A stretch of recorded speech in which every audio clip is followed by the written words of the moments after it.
Thanks for joining us this afternoon. I'm Drew Carney. Our top story here at noon comes from the Middle East.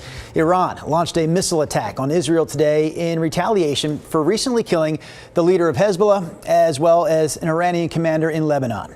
A senior White House official and a Department of Defense official both told NBC News that earlier today, U.S. officials warned that Iran was preparing a missile strike against Israel. U.S. officials say Iran is targeting military and government sites, not civilians. So far, there hasn't been any reports of casualties, but Israel is ordering its residents to stay close to bomb shelters as air raid sirens sounded all across the country. According to the Associated Press, window-shaking explosions were heard in Tel Aviv and near Jerusalem. It wasn't immediately clear, though, whether those explosions were from missiles landing or from missiles being intercepted by Israeli defenses, or both. Today's assault follows Israel's widespread attacks in Lebanon, including a ground invasion of the southern part of the country. Back to local news now this afternoon. The Oregon School Activities Association is investigating allegations of racial slurs directed towards athletes at David Douglas High School in Southeast Portland. David Douglas assistant football coach Marcel Frazier told us that players, staff members, and fans have all dealt with racist remarks at times this season. He says the first incident was during their first football game of the year at Forest Grove High School, when someone, he says, pulled up in a pickup and started making primate sounds. The following week, a JV player said he was called the N-word during a game at Rex Putnam. And Frazier says when David Douglas played at Nelson High in Happy Valley, they were met with more slurs. And after the game, we're just all kind of like, did this really happen? Did we just have back-to-back days of N-words, King Kong, monkey chants? Frazier also says that referees and coaches were told what was going on, but no players were removed from the game. In a statement, Nelson High principal Greg Harris called the behavior unacceptable, saying it stands in contrast to school values. The OSAA, meanwhile, says it's working with school administrators to learn more about these reports and hold people accountable. Police in Woodburn arrested a 14-year-old who they say posted a school shooting threat online. The FBI was involved, saying it was aware of a threat posted on TikTok, and they tracked the threat to a Woodburn address. The FBI and police say they searched the teenager's home last Friday before taking them into custody. They're charged with disorderly conduct. 3 months after their contract expired with the Beaverton School District, teachers there in the district rallied outside several Beaverton schools on Monday. The president of the Beaverton Association says the teachers there are looking for better pay and more funding for their classrooms. It's been almost a year since Portland Public School teachers went on strike, leading to nearly a full month of canceled classes in Portland. That is something that the teachers in Beaverton say they want to avoid. We just want to make sure that our educators who work here can afford to live in Beaverton. We have a lot of our educators, especially those on lower steps, who struggle to make ends meet. The union says they have a bargaining session scheduled for next week. Beaverton School District officials didn't respond to our request for comment. Police in Milwaukee say a shooting that left a man hospitalized in critical condition happened after officers pulled him over and found he had a suspended license. It happened just before 1 a.m. in a Taco Bell parking lot.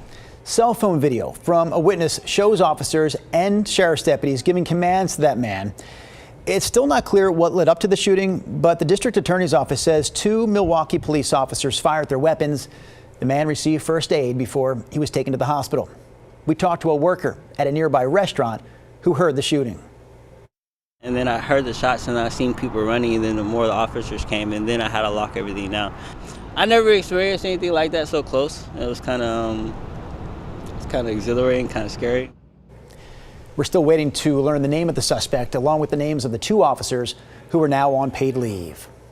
All right, quick break from our news headlines this afternoon to check in with Chris McGinnis there in the Weather Center. So, Chris, what's happening there behind you today? This first day of October is slightly warmer than the final day of September. In fact, that's what this map shows us behind me here. That 5 over Portland, it's not 5 degrees. It's 5 degrees warmer right now than it was at noon yesterday. And that is a trend across a good chunk of the region. In fact, portions of Oregon east of the Cascades are a good 15 to 20 degrees warmer right now. All right, the live look from our Wells Fargo sky camera.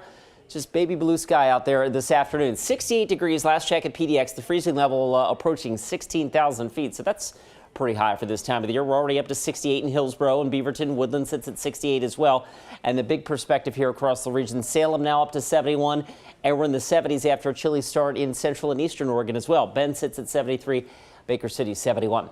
Visible satellite imagery not showing much over Oregon this afternoon, but if you look just offshore, you see this broken band of cloud cover here. That's our next weather maker. Not overly significant, but there are some raindrops, I should say, in those clouds. That system is going to push eastward during the day, so look for the clouds to be on the increase at the beach first.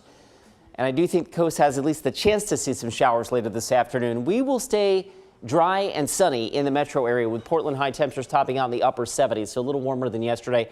The clouds will roll in, and then we've got a bit of a cool down coming our way for tomorrow. We'll get a look at that and a look ahead to maybe some rain on Friday as well. More on that in just a few minutes. All right, sounds good, Chris. First, we're going to take a look at some national headlines here this afternoon. Tens of thousands of port workers from Maine to Texas are on strike over wages and automation. Dock workers are looking for a 77% raise increase over the next 6 years and a continued ban on fully automated equipment. Meanwhile, the U.S. Maritime Alliance that represents the ports claims that the workers' union won't negotiate. Financial experts say if it goes on for more than a few weeks, the strike could reignite inflation and cause a shortage of goods. Port workers here on the West Coast, by the way, not part of the strike because they're part of a different union. The Pac-12 added a new school today to its fleet, but it's not a football school. The conference board unanimously gave basketball powerhouse Gonzaga the green light to join its ranks starting in 2026. But the Pac-12 still needs to add one more football school to the mix to make it an official football conference. Jimmy Carter has accomplished something that no other U.S. president ever has. He celebrated his 100th birthday today. Carter hit the milestone at his home in Plains, Georgia, where he's been receiving hospice care for the last 19 months. He told his relatives he wants to make it to at least October 15th, when early voting begins in Georgia, so he can cast his ballot for the 2024 presidential election. Speaking of which, Election Day now just 5 weeks away. Tonight is the vice presidential debate hosted by CBS News, but you can catch it right here on KGW with special coverage from NBC News starting here at 5 o'clock.